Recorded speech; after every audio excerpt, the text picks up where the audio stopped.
Assalomu alaykum hurmatli obunachilar, yana sizlar bilan Atchucho kanali. Biz hozir Buxoroda yangi turdagi multiradar olib kelingan va bu ushbu multiradar muammoli multiradar hisoblanadi va ko'plab radar detektorlar aniqlay olmayapti, chunki uni ishlash diapazon chastotasi umuman boshqacharoq va uning signallari pastroq ekan. Hozirda mana Koreyadan maxsus kelgan injenerlarimiz orqali shuni o'rganishyapti. Mana bu yerda inspektor Starayer va boshqa yangi ishlab chiqarayotgan mahsulotlar turibdi. Mana multiradar raqami 01-012 hozir mana signallarni o'rganib, kodlarini yozib, shunani to'g'rilashga harakat qilishyapti. Ko'ramiz qanaqa bo'lar ekan. Андрей, что вы скажете с этого мультирадара? Почему он так работает и из-за чего этот сигнал такой?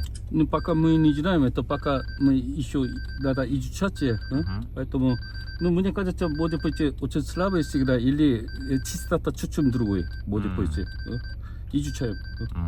Хорошо. Ну, сейчас наши, вот это, смотрите, наши стаи пока сигнал принимаем, мы проверим еще раз. Ясно. Men sizlarga yana videoni davom ettiraman. Qo'shimchasiga qiziqarli savollarni beramiz. Birinchi navbatda tezlikni oshirmaslik kerak, lekin bu radar detektori sizning yordamchiligingiz bo'lgani uchun qanchalik miqdorda baribir ogohlantirib, sizni tezligingizni tushirishingizni, qoidalarni buzmasligingizga sababchi bo'ladigan qurilma hisoblanadi.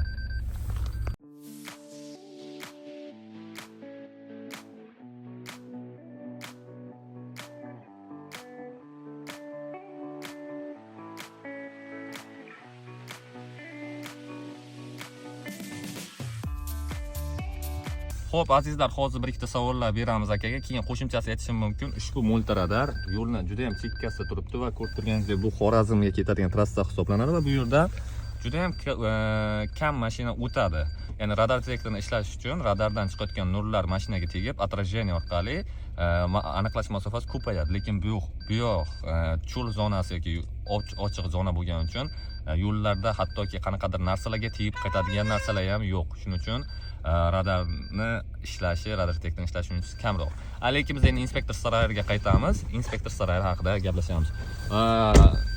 Андрей, вот смотрите, чем отличается вот инспектор Starayer и какие у него плюсы есть? У нас это инспектор Starayer, это двойный LNA, поэтому очень чувствительный, поэтому очень хорошо маломощный сигнал, очень хорошо поймает.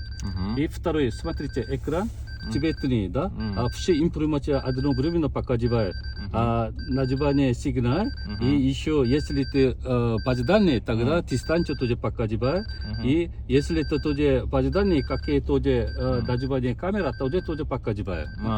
Очень уютно, и сразу одно экране все информацию передает. Это как его? Или это как его? Это для узбекский вариант. Вот смотрите, там есть вариант регион Узбек, да? Тогда это на Узбекистане работает.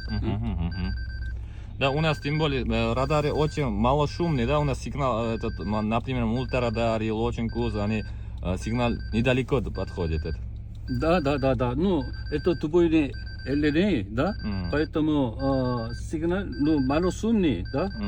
Мы это хорошо поймаем, поэтому вы не беспокойтесь. Do'stlar, ko'rdingizlar, mana iloji boricha o'zbekcha subtitrlarni ham qo'shib qo'yaman. Ko'rganingizdek, aynan O'zbekiston uchun ishlab chiqarilgan va radarlarni maksimal uzoqlikdan aniqlab berishga yordam qiladigan mahsulotlar va aynan O'zbekiston uchun ishlab chiqarilgan. Nasib bo'lsa, yana qiziqarli savollaringiz bo'lsa, izohlarda qoldiradigan bo'lsangiz, keyingi safargi intervyularimizda biz aynan koreys injenerlarimiz bilan suhbat o'tkazamiz. Sizlarga qiziq bo'ladigan bo'lsa, albatta